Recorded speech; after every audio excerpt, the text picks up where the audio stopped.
Voilà, vous êtes habitué à m'entendre raconter des sottises. Alors, j'ai décidé de vous surprendre.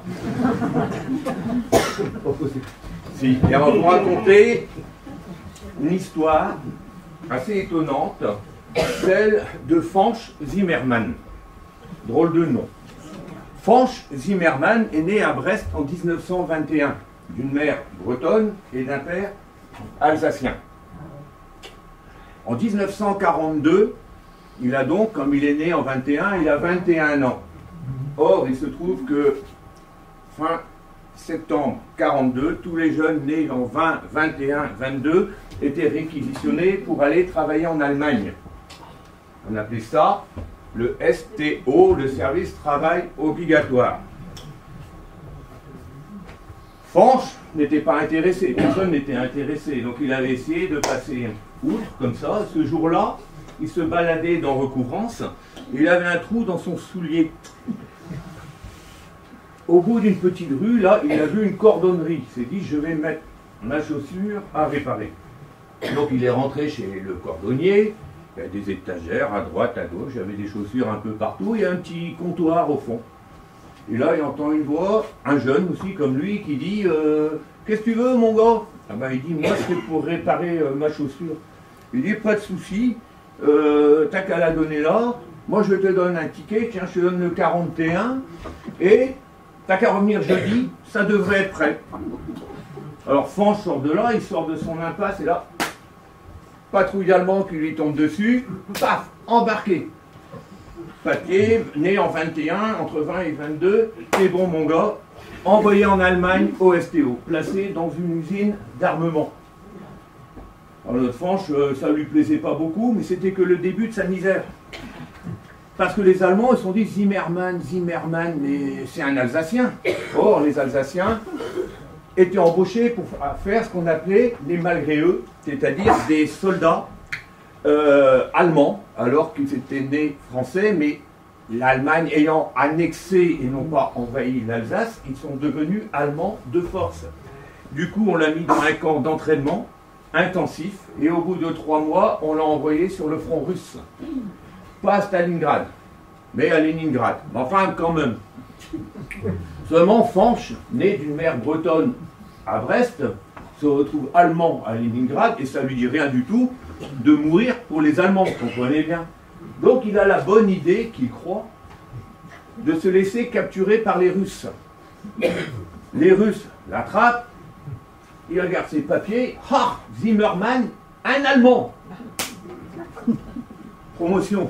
T'es brestois, t'es alsacien, allemand, et donc maintenant les Russes ils disent, bah, puisque c'est un Allemand, on va le mettre au goulag, en Sibérie.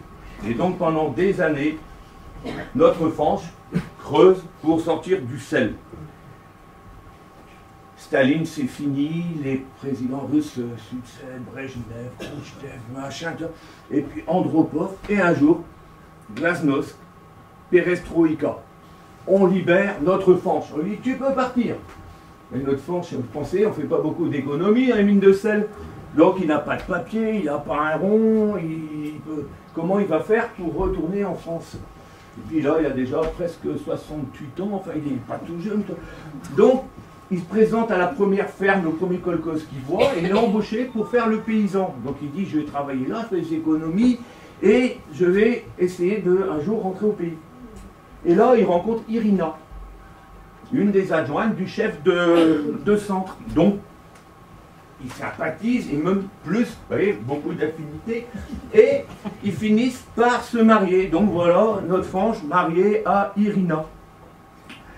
Et puis les années passent, et on arrive au début de cette année 2021. Et Fanch, né en 1921, pardon, il a 100 ans cette année, c'est exactement ça. Et Irina veut lui faire plaisir. Entre-temps, il a obtenu la nationalité russe. Pensez, ça fait tellement longtemps qu'il est là. Et Irina a mis un peu d'argent de côté. Donc voilà, Irina fait une surprise. Elle a obtenu un visa pour Fanch. Ils ont craqué la tirelire et ils vont prendre l'avion jusqu'à Moscou d'abord. puis jusqu'à Paris, et de Paris à Guipava. Et ça commence à sentir bon le pays, et voilà notre Franche avec le taxi qui arrive à Brest, à Recouvrance, et il montre à Irina, tu vois, ici il y a un pont, mais il n'y avait pas ça avant, et oh, c'est quoi le tramway, il n'y avait pas ça avant, je ne connais rien, et il se balade dans Recouvrance, et puis là, il voit une petite rue, mais il dit, je connais cette rue, il va jusqu'au bout de la rue, et là, il voit une cordonnerie. Oh,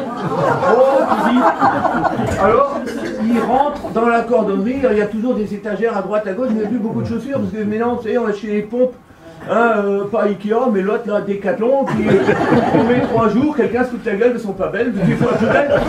Mais non, à l'époque, c'est pas comme ça, on mettait à réparer les souliers. Alors, il arrive, il dit, ouais. Il voit un autre derrière le comptoir, oui, un vieux aussi, ouais, bon. Mais purée, je lui dis, je racontais une histoire sérieuse, arrêtez de rigoler. Bon. Et alors, il voit le vieux, là, et alors, il dit, oh, je suis venu dans le temps, je ne sais pas si vous vous rappelez de moi, pendant la guerre, je suis venu déposer un soulier à réparer.